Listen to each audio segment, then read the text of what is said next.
Lucky new city bank से अपना supreme card लेकर निकल रहा था। असल में उसे क्लास में जाने में देर हो रही थी, इसलिए वो बिना यास्मीन से कुछ कहे या उसे सबक सिखाए वहां से निकल गया था। लकी दिल्ली यूनिवर्सिटी के ही एक कॉलेज में पढ़ता था। जैसे ही वो कॉलेज के अंदर दाखिल हुआ, उसके पैर एक कीचड़ से भरे गड्ढे में पड़ गए। ओह शिट, उसने अपने आप से कहा और अपने जूतों को पास की सड़क पर साफ करने लगा। वो कॉलेज एडमिनिस्ट्रेशन के दफ्तर की ओर देखकर उसे कोस रहा था।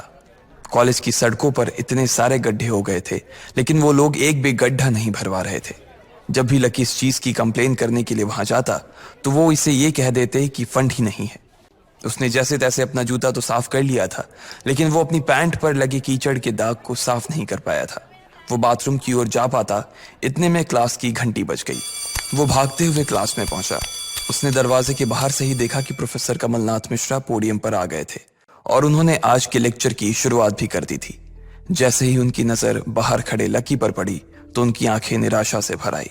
इधर लकी का सिर भी शर्म से झुक गया था और उसे अंदर ही अंदर बुरा लग रहा था। कॉलेज में जितने भी प्रोफेसर थे, उनमें से कमलनाथ जी को लकी सबसे ज्यादा पसंद करता था। बाकी प्रोफेसर ये बात जानते थे कि लकी पढ़ाई के साथ साथ जॉब भी करता था, इसलिए उसका पढ़ाई में ध्यान नहीं था। इसलिए वो भी लकी के ऊपर ज्यादा ध्यान नहीं देते थे। कुछ लोग तो पूरी क्लास के सामने उसका मजाक भी उड़ाते थे, लेकिन सिर्फ कमलनाथ जी ही ऐसे प्रोफेसर थे जो उसके साथ बराबरी का व्यवहार करते थे। लकी बिना कुछ कहे वैसे ही अपना सिर नीचे झुकाए क्लास में दाखिल हो गया। जैसे ही उसके पैर क्लास में पड़े, सभी लोग उसकी ओर देखने लगे। अबे ये फटीचर कब से लेट आने लगा? सूरज पश्चिम से उग सकता है, लेकिन ये कभी लेट नहीं हो सकता। आज क्या हो गया इसे? एक लड़के ने लकी को चढ़ाते हुए कहा। अबे यार, इसकी पैंट तो देख, कितनी गंदी है। भाई क्लास में लड़कियां भी होती हैं, कम से कम कपड़े तो ढंग से पहन के आ यार, दूसरे लड़के ने कहा। और उसकी ये बात सुनकर उसके पास बैठी लड़की हंस दी और बोली, अरे कहां से पहन कर आता? कपड़े के लिए तो पैसे हैं नहीं इसके पास, एक ये कपड़ा है इसके पास, बहुत है इसके लिए। क्लास में बैठे सभी लोगों ने लकी के ऊपर फफ्तियां कसनी शुरू कर दी थी। हर कोई उसके ऊपर कुछ न कुछ कहे जा रहा था। ऐसा नहीं था कि लकी ये सब आज ही सुन रहा था। इस तरह की फफ्तियों का सामना वो रोज करता था।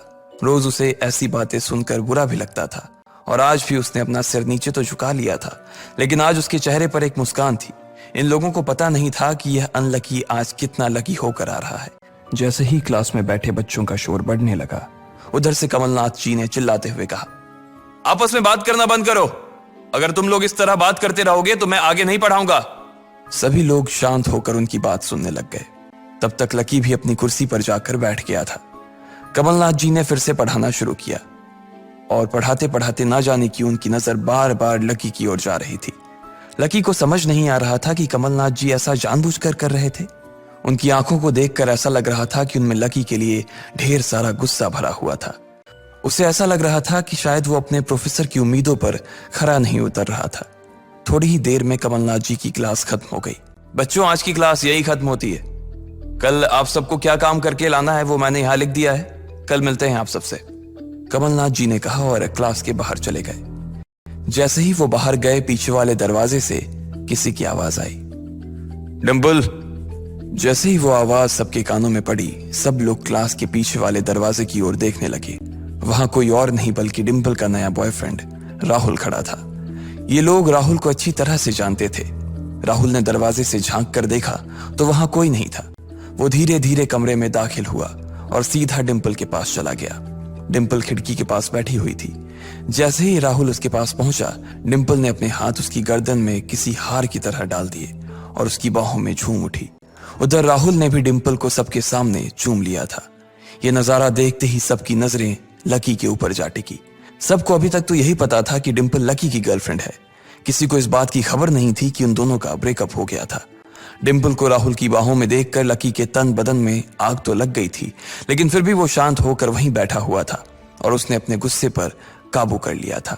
अरे भाई लकी, क्या हो रहा है ये सब? डिंपल राहुल के साथ कैसे? उसके एक दोस्त ने आकर लकी से कहा। होने देना यार, जो हो रहा है छोड़ना, लकी ने कहा। उसका इस बारे में किसी से बात करने का कोई मन नहीं हो रहा था। अरे भाई, तुझे पता है वो राहुल कितना चालू आदमी है?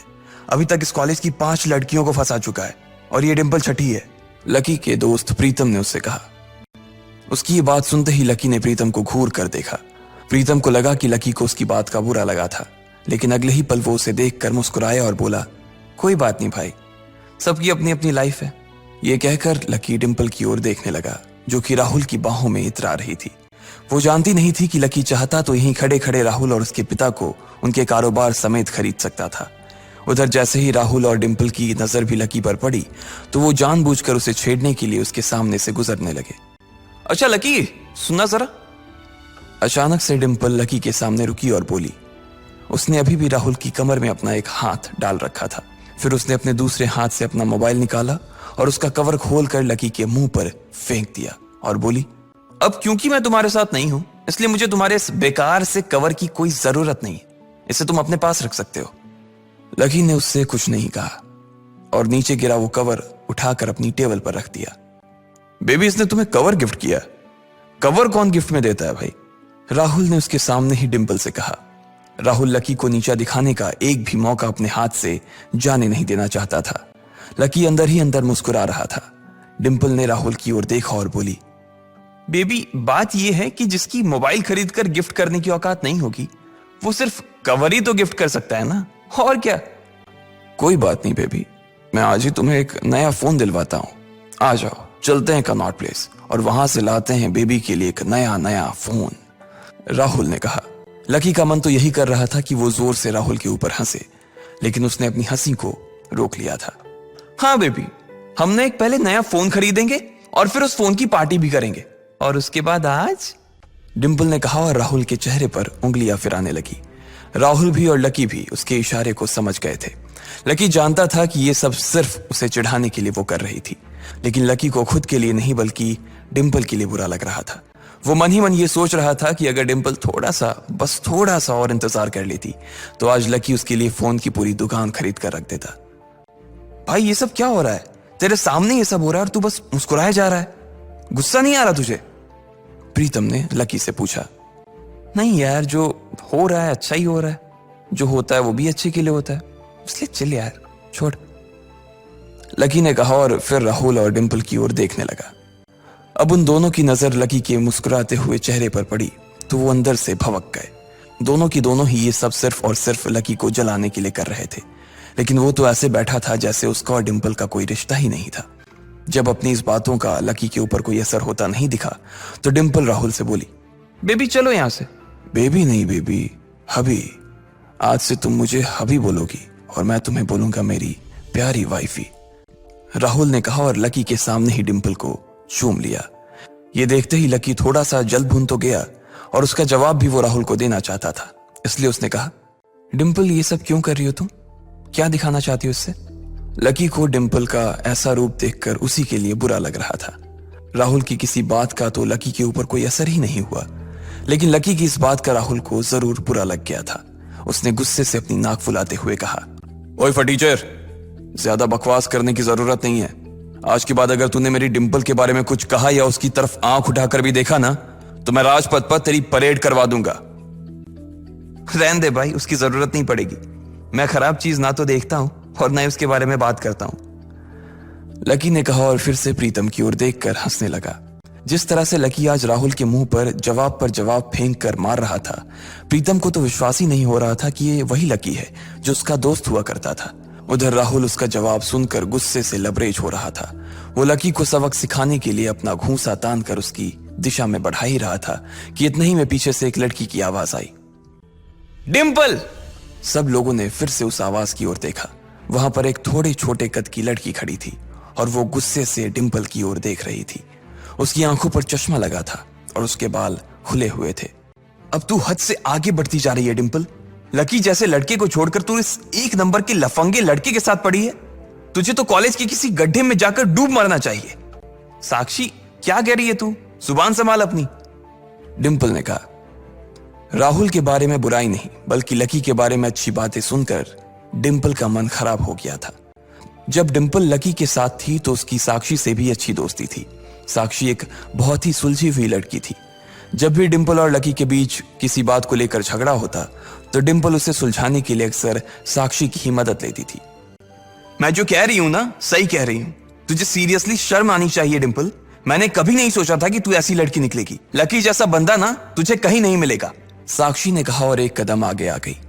इधर लकी ने देखा कि साक्षी की बात सुनते ही राहुल के कान खड़े हो गए थे, लेकिन वो सच बोल रही थी, इसलिए राहुल भी कुछ नहीं कर सकता था। साक्षी लकी के पास आकर खड़ी हुई और बोली, तू इतनी जल्दी कैसे भूल गई यार? लकी तेरे लिए हर टफ टाइम में खड़ा रहा था। जब भी तू बीमार होती थी और तेरे खड़े होने की भी हालत नहीं होती थी तो बेचारा तेरे लिए खाना बनाता था, तेरे कपड़े धोता था और तो और तेरे लिए दवाई तक लेके आता था। तुझे याद है ना जब हम हिमाचल घूमने गए थे और तेरे पैर में मोच आ गई थी तो ये बेचारा अपनी नौकरी छोड़कर भागा भागा रात में हमारे पास आ गया था। इतना प्यार किया इसने तुझसे और तू इसे छोड़कर जा रही है, साक्षी ने कहा। अपने लिए साक्षी के मुंह से इतना सब कुछ सुन लेने के बाद लकी ने अपनी गर्दन नीचे झुका ली थी। उसे डिंपल के साथ बिताए वो सारे लम्हे याद आ रहे थे। वो डिंपल के ऊपर जान छिड़कता था। उसका बस चलता तो वो डिंपल को अपनी हथेलियों पर लेकर घूमता। भले ही उस वक्त उसके पास पैसे नहीं थे, लेकिन वो फिर भी डिंपल की छोटी सी छोटी डिमांड को पूरा करने के लिए अपनी जान लगा देता था। जो कवर डिंपल ने उसके मुंह पर फेंक कर मारा था, वो कवर को खरीदने के लिए लकी ने 3 दिन तक ओवर टाइम किया था। लकी को जैसे ही ये सब याद आया, उसकी पलकों की कोरे भींग गई थी। इधर साक्षी की बात पूरी नहीं हुई थी। उसने आगे कहा, अरे ये लकी अपनी छोटी सी सैलरी में से भी रोज तेरे गोलगप्पे के लिए पैसे निकाल लेता था। तुझे नहीं पता है, मुझे पता है कि आज भी एक बाइक खरीदने के लिए बंदा तेरे लिए पैसे जुटा रहा था। रोज दाल और रोटी खा रहा है सिर्फ इसलिए ताकि तुझे बाइक पर घुमा सके, और तू ऐसे आदमी को नीचा दिखाने की कोशिश कर रही है। ये सब सुनकर डिंपल का चेहरा ही बुझ गया था। उसे भी साक्षी की कही बातें दिल पर लग रही थी, लेकिन इस वक्त वो राहुल के साथ थी और उसका हाथ राहुल की कमर में था। वो चाह कर भी राहुल के खिलाफ ना तो कुछ बोल सकती थी और ना ही कुछ सुन सकती थी, इसलिए उसने अपने बचाव में कहा, हाँ तो ये तो इसका प्रॉब्लम है ना। मैंने इससे पहले ही कहा था कि ये मेरा प्यार अफोर्ड नहीं कर पाएगा, तो फिर ये मेरे साथ इतना आगे क्यों बढ़ा? आज अगर मैं चीज सैंडविच खा सकती हूं तो फिर मैं बिना घी वाली रोटी क्यों खाऊं? लकी डिंपल की ये बात सब सुन रहा था और उससे पहले कि वो कुछ जवाब देता, अचानक ही उसका फोन बज उठा। उसने मोबाइल निकाल कर देखा तो पाया कि किसी अनजान नंबर से उसे फोन आया था। साक्षी और डिंपल के बीच हो रही बहस के बीच ही लकी फोन उठाने के लिए वहां से निकल गया। देखा कितनी बदतमीजी से उठ के चला गया, चलो अभी। डिंपल ने राहुल के हाथ को कसकर पकड़ा और निकल गई। इधर फोन पर लकी कुछ बोलता उससे पहले ही दूसरी तरफ से आवाज आई, बहुत हो गया लक्ष्मण, अब बस घर आ जा जल्दी से। यह आवाज सुनते ही लकी एक पल में उसे पहचान गया था। उसके दिमाग से डिंपल के सारे ख्यालात चले गए थे और सिर्फ उस आवाज को सुनकर ही उसकी आंखें भीग आई थी। आखिर किसकी थी वो आवाज? किसका फोन आया था लकी को जो उसका घर पर इंतजार कर रहा था? क्यों आखिर लकी की आंखें भीग आई थी?